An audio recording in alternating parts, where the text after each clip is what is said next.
580 feet ऊंची पहाड़ी पर बना दुर्ग है ये। 700 एकड़ में पूरा फोर्ट फैला हुआ है, जिसके 400 एकड़ में सीताफल की खेती हुई जाती है, वो गवर्नमेंट की होती है सर। ऊपर तक जाने के लिए 7 गेट क्रॉस करने पड़ते हैं सर। 13 किलोमीटर का पूरा राउंड रहता है फोर्ट का आपका। कहाँ रानी ने जोर किया, कहाँ मेरा को विश किया गया, पूरा पॉइंट पे आपको पूरा चांगला वैसे मिलेगा। एक नई सुबह और हम पहुंच चुके हैं राजस्थान के सबसे वीर और गौरवशाली इतिहास वाले किले में, चित्तौड़गढ़ किला, जहाँ की हर दीवार, हर पत्थर वीरता, बलिदान और स्वाभिमान की कहानी सुनाता है। Good morning guides. तो आज का दिन शुरू हो रहा है चित्तौड़गढ़ फोर्ट से, और यकीन मानिए ये सिर्फ एक किला नहीं, एक पूरा इतिहास है। अगर आप राजस्थान आ रहे हो और यहाँ नहीं आए तो बहुत कुछ मिस कर रहे हो। ये किला करीब 700 एकड़ में फैला हुआ है और इसे एक्सप्लोर करने में आपको पूरा दिन लग सकता है। यहाँ अंदर आते ही इतने सारे गेट्स, जिसे यहाँ की भाषा में पोल्स भी कहते हैं, जो पहले दुश्मनों को रोकने के लिए बनाए गए थे, वो है। करीब 7वीं शताब्दी में बना ये किला मौर्य वंश के शासकों से शुरू होकर बाद में मेवाड़ के राजपूतों का गौरव बना। यहाँ से मेवाड़ के शासकों ने राज किया, जिनमें सबसे प्रसिद्ध नाम है महाराणा प्रताप। इस किले ने 3 बड़े हमले देखे और हर बार यहाँ की मिट्टी ने बलिदान की कहानी लिखी। सबसे पहला हमला हुआ 1303 में, जब दिल्ली के सुल्तान अलाउद्दीन खिलजी ने इस किले को घेर लिया। कहते हैं वो रानी पद्मिनी की सुंदरता से प्रभावित था, लेकिन राजपूतों के सम्मान के, स्वाभिमान के आगे यहीं पर हुआ था जोहर, जहां रानी पद्मिनी और सैकड़ों महिलाओं ने अपने सम्मान के लिए अग्नि में कूदकर बलिदान दे दिया। दूसरा हमला हुआ गुजरात के सुल्तान बहादुर शाह द्वारा। इस बार भी वही इतिहास दोहराया गया। राजपूतों ने वीरता से लड़ाई लड़ी और महिलाओं ने फिर जोहर किया। तीसरा और सबसे बड़ा हमला हुआ मुगल बादशाह अकबर द्वारा। इस युद्ध में हजारों सैनिकों ने अपने प्राण न्यौछावर कर दिए, लेकिन अंत में किला मुगलों के अधीन चला गया। तो दोस्तों, सबसे पहले हम पहुंच चुके हैं टिकट घर पर। यहाँ पर एंट्री टिकट लगता है 50 रुपीज़ पर पर्सन, और अगर आप अपनी गाड़ी से अंदर जाना चाहते तो वो भी अलाउड है। हम अपनी कार लेकर ही अंदर जा रहे, क्योंकि किला बहुत बड़ा है और पैदल घूमना मुश्किल हो सकता है।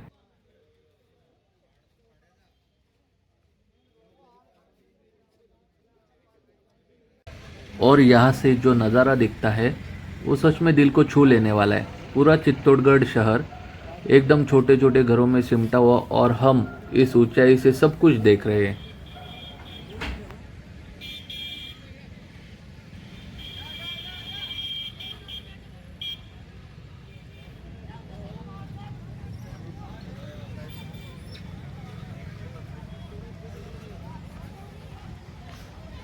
अंदर भी पैलेस है यहाँ पे? कौन सा? यहाँ पे कोई पैलेस है क्या? यहाँ पे लाइट एंड नाइट शो चलता है सर, शाम के समय में। अंदर गार्डन बना हुआ है, ऊपर ही होता है। लोग, हाँ, और खाना वगैरह इसी के अंदर खाते हैं लोग।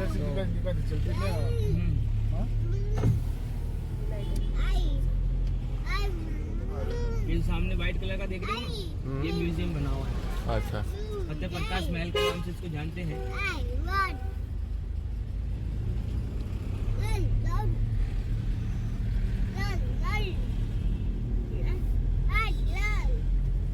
ये सबसे एंड का गेट बना हुआ है, सबसे आखिरी द्वार बड़ी पोल 7 नंबर का गेट है।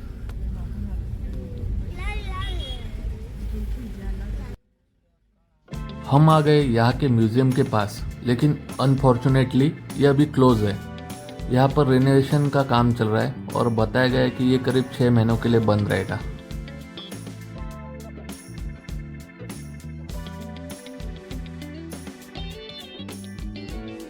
महीने के लिए, 5-6 महीने के लिए। ये कुमश्याम टेम्पल और मीरा टेम्पल बना हुआ है।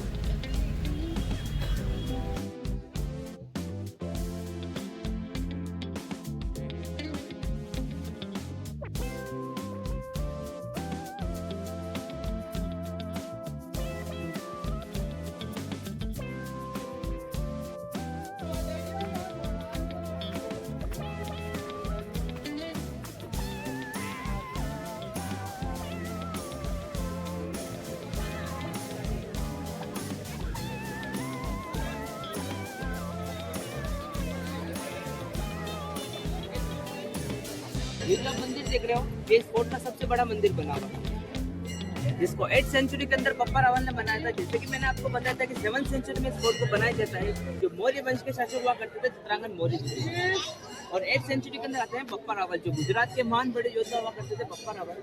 तो वही बप्पा रावल द्वारा यहाँ पर छोटे से लेकर बड़े तक 113 मंदिर बने हुए हैं और काफी महल बने हुए हैं। तो उन्होंने उनका निर्माण कराया था, लेकिन युद्ध के समय में क्या उनको फिर से डैमेज कर दिया जाता है। ये जो आप मंदिर देख रहे हो, इसी मंदिर को सन 8th सेंचुरी के अंदर बप्पा रावल द्वारा बनाया जाता है। ये उस समय मंदिर आ गया था। भगवान विष्णु के 9 अवतार होते हैं, उन्हीं में से 30वें अवतार बड़ा अवतार का मंदिर आ चुका है। और विष्णु भगवान का वाहन हुआ है गरुड़ देव।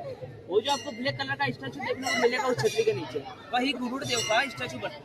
उसी के साथ में इस मंदिर को सन 1303 के अंदर जब रानी पद्मावती को लेने के लिए दिल्ली से अलाउद्दीन खिलजी आता है, तो यहाँ पर छोटे से लेकर बड़े तक 113 मंदिर बने हुए थे। तो काफी मंदिरों को तोड़ दिया जाता है, तो उसमें से इस मंदिरों को डैमेज कर दिया जाता था। लेकिन जब फिर से 1412 महाराणा कुंभा जी आते हैं, तो इसी मंदिर का फिर से पुनः निर्माण कराते हैं, जिसके के अंदर आपको जो 3 मूर्ति देखने को मिलेगी, राधा कृष्ण बलराम की, वही मूर्ति इसके अंदर लागू है। एक्चुअली इसको कुंभ श्याम टेम्पल नाम इसलिए दिया जाता है कि कुंभ यानी महाराणा कुंभा जी ने बनाया था, और श्याम यानी श्री कृष्ण की मूर्ति इसके अंदर लागू है। उसी के साथ में इस मंदिर को आप फ्रंट साइड से देखते हो तो उड़ीसा का जगन्नाथपुरी मंदिर देखने को मिलेगा। इसी मंदिर को आप लेफ्ट साइड से देखते हो तो गुजरात का सोमनाथ टेम्पल देखने को मिलेगा। ये पीछे वाला जो मंदिर देख रहे हो छोटा टेम्पल, इसको बोलते हैं मीरा टेम्पल। एक्चुअली मीराबाई मारवाड़ की होती है, मेरता सिटी उनके गाँव की राजकुमारी होती है, श्री कृष्ण की बहुत बड़ी भक्त होती है मीराबाई। जब मीराबाई 8 वर्ष की होती है तो उनकी मदर की डेथ हो जाती है। जब मीराबाई 12 वर्ष की होती है तो एक्चुअली एक गांव के एक बारात निकल रही होती है, तो वही बारात को देखने के कारण उनके जो दादाजी हुआ करते थे, वही दूधाजी से मीराबाई बोलती थी क्या निकला जा रहा है। तो उनके जो दादाजी हुआ करते थे दूधाजी, वो उनसे बोलते कि ये एक बारात निकाली जा रही है, आपको भी एक दिन लेते हैं दूल्हा लेने के लिए आएगा, आप बड़े होंगे तो बारात लेकर। तो उसी समय मीराबाई प्रसन्न होकर उनसे जिद करने लग जाती है कि मुझे भी मेरी शादी कराओ, मुझे भी मेरा दूल्हा चाहिए। जब मीराबाई 14 वर्ष की होती है तो चित्तौड़गढ़ के राजाधिराज महाराणा सांगा के सबसे फर्स्ट नंबर के पुत्र हुआ करते थे महाराजा भोज। महाराजा भोज से उनकी शादी कराई जाती है। महाराजा भोज की शादी कराने के बाद क्या होता है कि 2 साल बाद उनकी बीमारी के अकॉर्डिंग मृत्यु हो जाती है। मृत्यु हो जाती है तो सेकंड बारी में राजगद्दी पर बैठते हैं विक्रमादित्य, जो महाराणा सांगा के 2nd नंबर के पुत्र हुआ करते हैं, यानी महाराजा भोज के छोटे भाई, वही राजगद्दी पर बैठते हैं। तो एक्चुअली क्या है कि मीराबाई साधु संतों के साथ में उठना बैठना बहुत पसंद हुआ करता था, श्री कृष्ण की पूजा अर्चना करा करती थी। तो ये बात विक्रमादित्य को पसंद नहीं थी, तो विक्रमादित्य उनसे बोलते हैं कि भाभी जी आप रॉयल फैमिली से हो, तो साधु संतों के साथ में उठना बैठना रॉयल फैमिली को शोभा नहीं देता। तो इन्हीं को देखने के कारण नहीं मानते मीराबाई, तो भी साधु संतों के साथ में उठना बैठना पसंद करती है। तो यही विक्रमादित्य अपने देवर को क्रोधित में होकर उनको 2 से 3 बार इसी मंदिर के अंदर मारने की कोशिश करते हैं। जैसे कि फर्स्ट बारी के अंदर क्या करते हैं कि खीर के प्याले के अंदर विष देकर भेजते हैं, लेकिन मीराबाई कुछ भी कार्य करती थी तो पहले श्री कृष्ण का नाम लेकर गाया करती है। वही श्री कृष्ण का नाम लेकर वो खीर का प्याला पीती है तो क्या हो जाता है, वो अमृत के रूप में कन्वर्ट हो जाता है। सेकंड बारी में क्या होता है कि फूलों की टोकरी के अंदर एक सांप लेकर भेजा जाता है। उसी सांप को श्री कृष्ण का नाम लेकर मीराबाई अपने गले के अंदर डालती है, तो वो क्या हो जाता है कि फूलों के वरमाला के रूप में कन्वर्ट हो जाता है। यही से परेशान होकर मीराबाई 4 धाम की यात्रा पे चली जाती है, मथुरा, वृंदावन, द्वारिका धाम और द्वारिकाधीश। जब मीराबाई द्वारिकाधीश जाते हैं तो वहीं पर भी साधु संतों के साथ में उठना बैठना पसंद करने लग जाती है। तो विक्रमादित्य अपने देवर को गलती का एहसास होता है, तो उनको फिर से वहां पर मनाने के लिए जाता है कि मैंने मेरी भाभी के साथ में गलत किया। तो वो वहां पर बोलते हैं भाभी जी मुझे क्षमा करिएगा, मुझसे मेरी गलती हो गई है, मेरे साथ आप फिर से मेवाड़ के अंदर चलिए। मेवाड़ के अंदर चलिए तो भी नहीं मानती मीराबाई, उनसे बोलती कि 2 मिनट देवर जी आप यहीं पे ठहरेगा, मैं मंदिर के अंदर जाती है। जब मीराबाई द्वारिकाधीश के अंदर मंदिर के अंदर जाकर आती है तो वही श्री कृष्ण की मूर्ति के सामने पूजा तपस्या करती है और उनसे बोलती है कि ना ही मुझे मेवाड़ जाना है ना ही मुझे मारवाड़ जाना है, मुझे ओनली फॉर आपकी शरणों में रहना है। तो उसी समय श्री कृष्ण की मूर्ति के 2 भाग हो जाते और मीराबाई उसके अंदर समर्पित हो जाती है। एक्चुअली इस मंदिर के अंदर मीराबाई को जाते हुए तो सबने देखा था, लेकिन रिटर्न आते हुए किसी ने नहीं देखा था। तो इसीलिए बोलते हैं कि सर अपने भारत में 2 रानियां ऐसी जो आज भी जिंदा है, वो एक है मीराबाई जो श्री कृष्ण की मूर्ति के अंदर समाई थी, और एक रामायण के अंदर है सीता माता जो धरती के अंदर समाई थी। एक्चुअली जो द्वारिकाधीश के अंदर मूर्ति बनी हुई है ना, उस मूर्ति के अंदर क्या है कि छोटा सा मूर्ति के बाहर की साइड में छोटा सा पल्लू निकला हुआ है जो मीराबाई का अस्त्र का टुकड़ा है।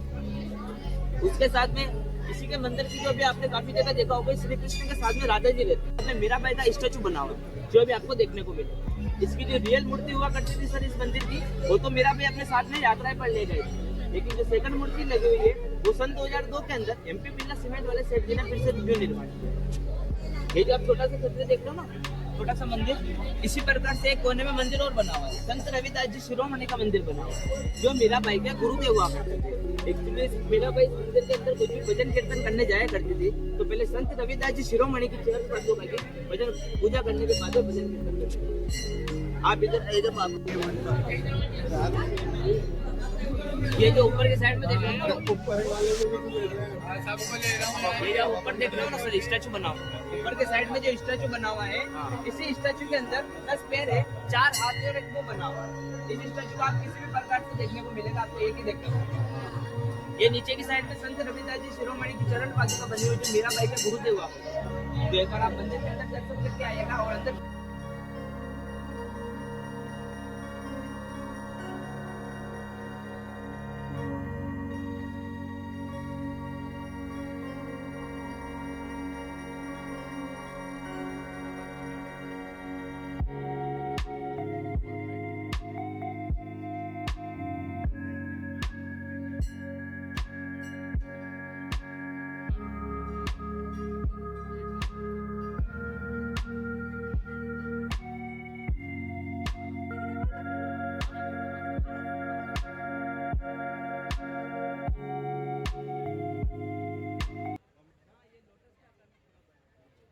यानी इसी का जो लोगो चिन्ह लगाई जाती है, जो यूनिफॉर्म होती है ना सर, उसी में इसका लोगो चिन्ह है।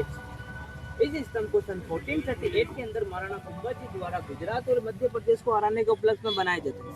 गुजरात का अहमद शाह और मालवा के महमूद खिलजी को हराने के उपलक्ष्य में स्तंभ को बनाया था।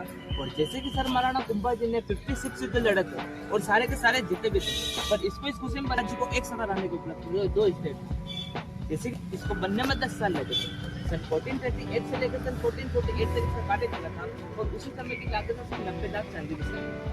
इसके साथ में ये जो आप स्तंभ देख रहे हो, इसको हाइट दिया जाता है 122 फीट इसका हाइट है, लगभग 33 मीटर इसका चौड़ाई है। और ऊपर तक जाने के लिए 157 यानी 157 राउंड करके 9 मंजिला पूरा स्तंभ बना हुआ। जैसे अपने हिंदू धर्म के अंदर 9 ग्रह होते हैं, उसी के अकॉर्डिंग से 9 मंजिला स्तंभ बनाए गए। इसके अंदर की साइड में और बाहर की साइड में छोटी छोटी डैमेज मूर्तियां बनी हुई है, जो अपने हिंदू धर्म के अंदर 33 कोटि देवी देवता, इन्हीं की मूर्ति इसके अंदर लाई। उसी के साथ में सर जैसे कि ये स्तंभ देख रहे हो सर, महाराणा कुंभा जी जो थे वो भगवान शिव के बहुत बड़े भक्त हुआ करते थे। भगवान शिव के साथ में रहा करता था डमरू, तो ऊपर इसको पूरा डमरू का शेप दिया जाता है। जैसे ऊपर से छोड़ा है, नीचे से चल रहा है, नीचे से छोड़ा है।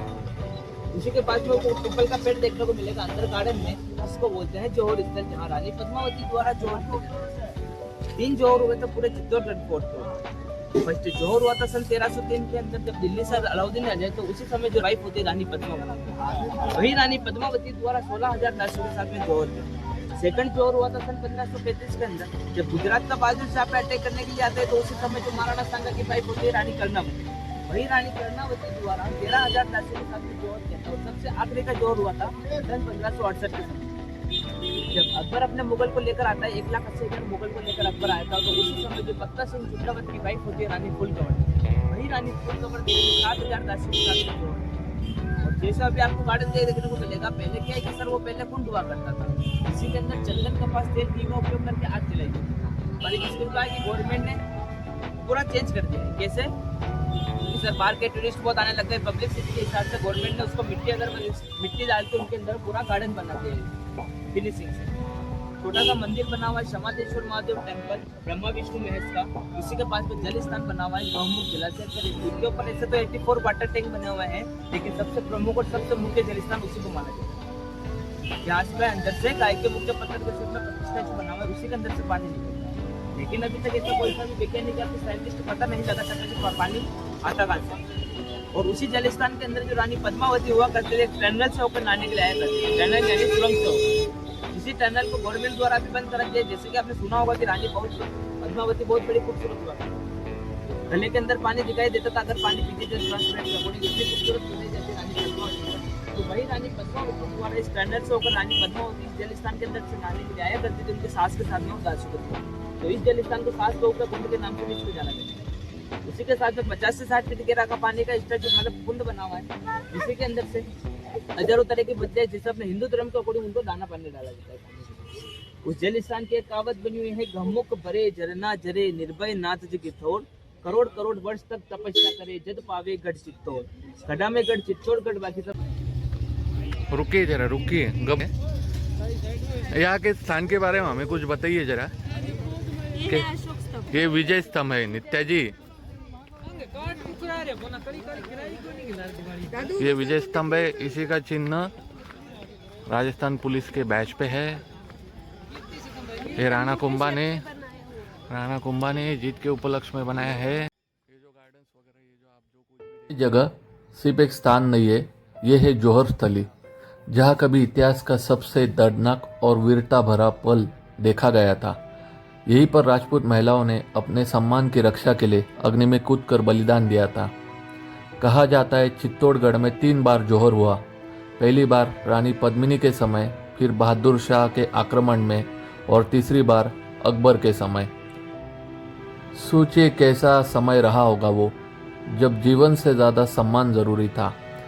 यहाँ आकर अपने आप ही आवाज़ धीमी हो जाती है। एक अलग ही सन्नाटा, एक अलग ही एहसास। चित्तौड़गढ़ सिर्फ वीरता की कहानी नहीं, बल्कि बलिदान की पराकाष्ठा है, और ये जौहर स्थली उस इतिहास की सबसे बड़ी गवाह है।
यहाँ पे एक करेक्शन करना चाहूँगा दोस्तों। ये जो आप वृक्ष देख रहे हो अपने सामने, ये एक्चुअल में रानी पद्मावती जी की असली जौहर स्थली है। यहीं पे उन्होंने अपना प्राणों की आहुति दी थी। और यहाँ पे एक हवन कुंड आप देख सकते हो। हर साल यहाँ पे राज परिवार द्वारा हवन किया जाता है इन वीरांगनाओं की शांति के लिए, उनकी याद में, राज परिवार द्वारा।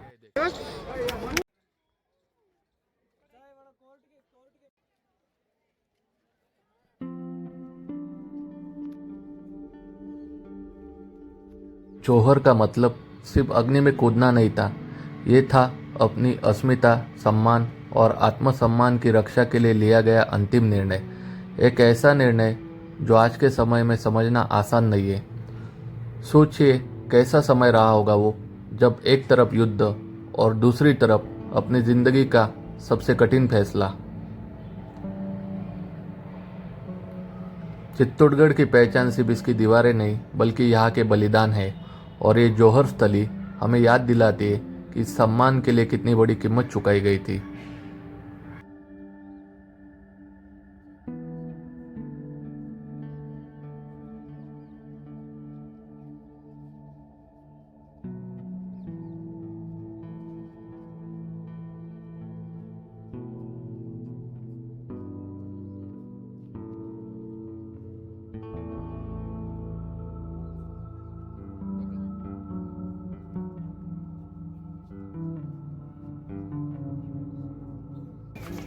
ये अलाउद्दीन खिलजी द्वारा तोड़े गए मंदिरों के अवशेष हैं।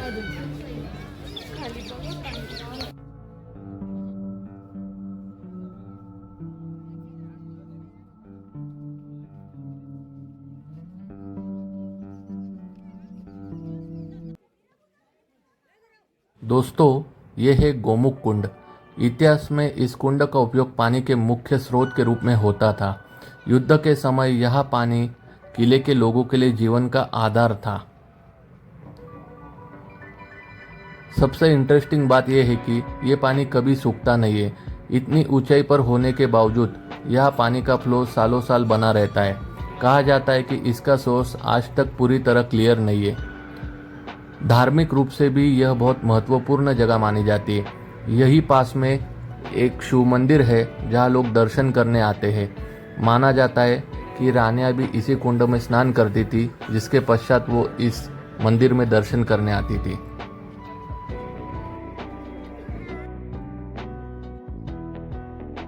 और एक मज़ेदार चीज़ भी है, आप नीचे कुंड में मछलियाँ देख सकते, लोग इन्हें दाना भी खिलाते और ये मछलियाँ तुरंत ऊपर आ जाती हैं।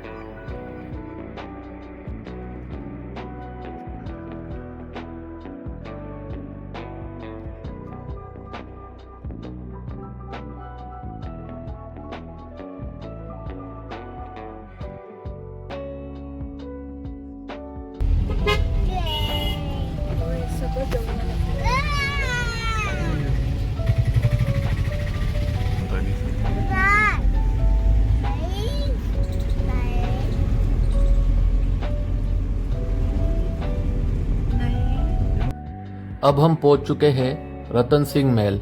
चित्तौड़गढ़ किले के अंदर बना ये महल राजपूत वास्तुकला और इतिहास का एक खूबसूरत उदाहरण है। रतन सिंह जिन्हें मेवाड़ के राजा थे और इन्हें अक्सर रानी पद्मिनी के पति के रूप में भी जाना जाता है।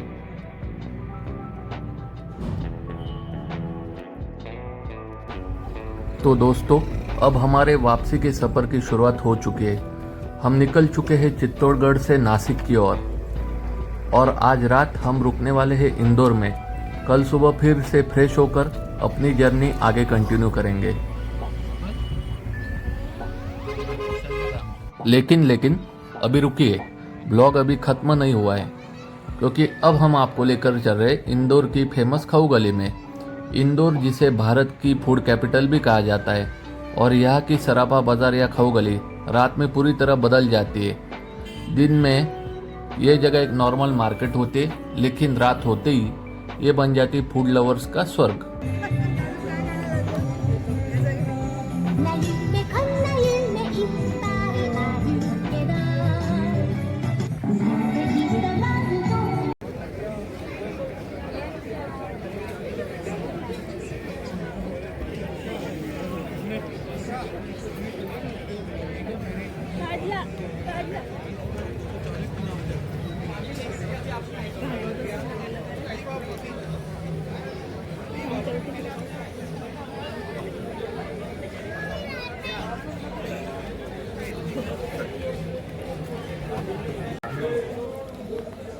नारियल क्रश विथ स्मोक। एक मोटा हाथी घूमने गया, पकड़ के जा।